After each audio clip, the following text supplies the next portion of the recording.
अब इसका second part discuss कर लेते हैं। सेकंड पार्ट की अगर बात की जाए तो that is 2 cos inverse 4/5 is equals to sine inverse of 24/25। ठीक है, तो यहाँ से अगर हम ये cos इनवर्स की वैल्यू को सपोज कर लें तो हम कहते हैं let alpha is equals to cos inverse of 4/5।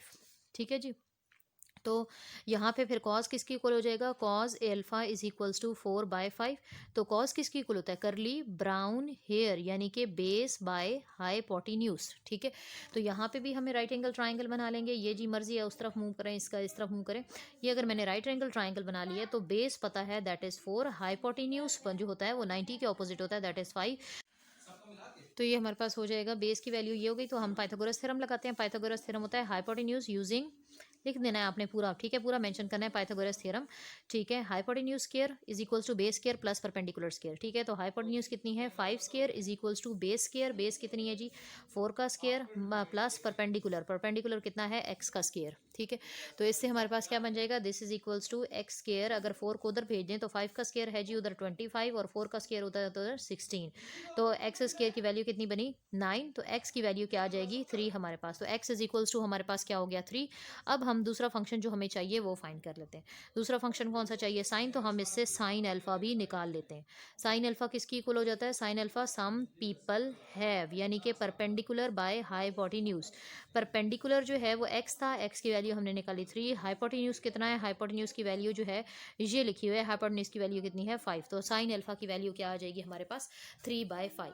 अब इशू ये है कि हम अगर अल्फा को उधर भेजें तो साइन इनवर्स ऑफ 3/5 तो निकल आएगा, लेकिन हमें जो है दूसरी तरफ 2 cos इनवर्स था, सिर्फ cos इनवर्स नहीं था। तो साइन अल्फा हमारे पास क्या है 3/5।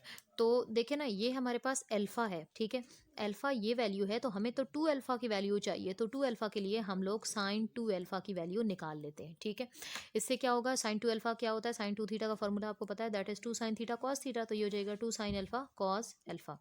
तो देखें कि जब भी हम साइन को उधर भेज देंगे तो ये हमारे पास 2 अल्फा बन जाएगा। तो ये 2 अल्फा की वैल्यू हमारे पास मिल जाएगी। ठीक है, इस 2 की वजह से हमें साइन 2 अल्फा कैलकुलेट करना पड़ता था। अगर ये 2 ना होता तो डायरेक्टली हम लोग यहाँ से अल्फा लिखते। ठीक है, और वो अल्फा इस अल्फा की इक्वल कह देते। लेकिन अब इसकी वैल्यू कैलकुलेट करनी पड़ेगी। तो चलें जी, इसकी वैल्यू कैलकुलेट करते हैं। तो 2 sin अल्फा, साइन अल्फा की वैल्यू कितनी है 3/5। कॉज अल्फा, कॉज अल्फा की वैल्यू कितनी है 4/5। तो ये हमारे पास कितना हो जाएगा, 3 2 ज़ार 6, 6 4 ज़ार 24, 24/5 5 ज़ार 25। तो अब अगर मैं साइन को उधर शिफ्ट कर दूं तो 2 alpha is equals to sine inverse of 24 divided by 25। तो इसको अगर हम लोग फर्दर जो है वो लिखना चाहें तो क्या लिख सकते हैं कि 2 को अगर हम उधर भेज दें तो ये हो जाएगा alpha is equals to 1/2 sine inverse of 24/25। तो इसको आप अगर जगह इस पहले वाले को अगर हम 1 कहें तो इसको हम अगर 2 कह दें तो 1 और 2 का कंपैरिजन करें तो यहाँ अल्फा की वैल्यू है cos इनवर्स ऑफ 4/5, यहाँ अल्फा की वैल्यू है 1/2 साइन इनवर्स ऑफ 24/25। तो लिखते हैं जी क्या है, cos inverse of 4/5 is equals to 1/2 sine inverse of 24 divided by 25।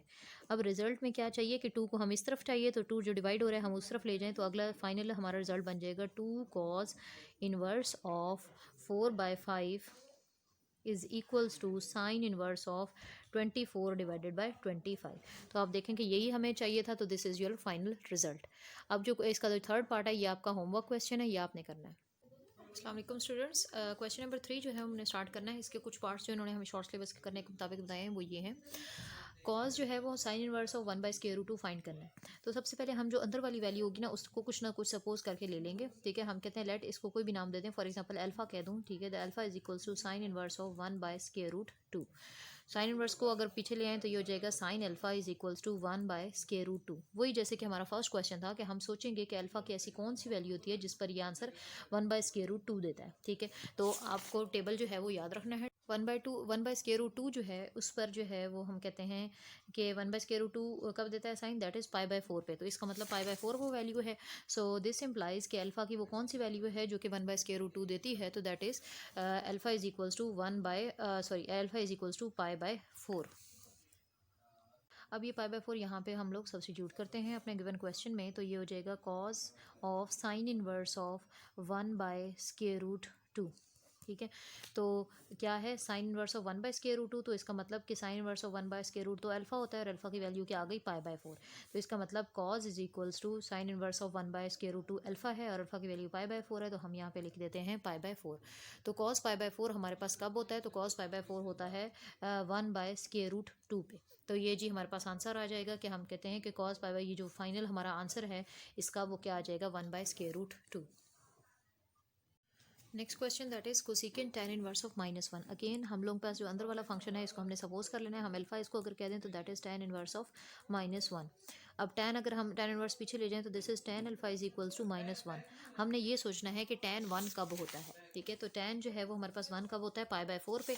तो हम कहते हैं this implies alpha is equals to π/4, ठीक है। tan जो है वो 1 होता है π/4 पे, लेकिन -1 कब होगा, -π/4 पे। इसका मतलब अल्फा की वैल्यू क्या निकल आई, π/4, यानी कि अल्फा जो कि tan इनवर्स ऑफ -1 की इक्वल है उसकी वैल्यू आ गई π/4। सो हमारा फंक्शन हो जाएगा कोसिकेंट tan इनवर्स ऑफ -1, तो tan इनवर्स ऑफ -1 तो अल्फा है और अल्फा की वैल्यू क्या आ गई -π/4। अब बात हो रही है कोसिकेंट की, तो कोसिकेंट जो है वो किसका इन्वर्स है, साइन का इन्वर्स है। तो हम इसको अगले स्टेप पे लिख लेंगे 1/sin ऑफ -π/4, ठीक है जी। तो अब साइन ऑफ -π/4, तो आपको पता है माइनस तो साइन जो फंक्शन होता है, साइन और tan ऐसे फंक्शन होते हैं जिनको हम ऑड फंक्शन कहते हैं, जो माइनस साइन एब्जॉर्ब नहीं करते, तो माइनस बाहर आ जाएगा और हम लिखेंगे साइन ऑफ π/4, ठीक है। तो नेक्स्ट स्टेप पे हो जाएगा साइन π/4 की वैल्यू क्या होती है 1/√2। ये हम क्या टेबल से देख के कह सकते हैं। तो finally we have the answer -√2 इसका आंसर हो जाएगा।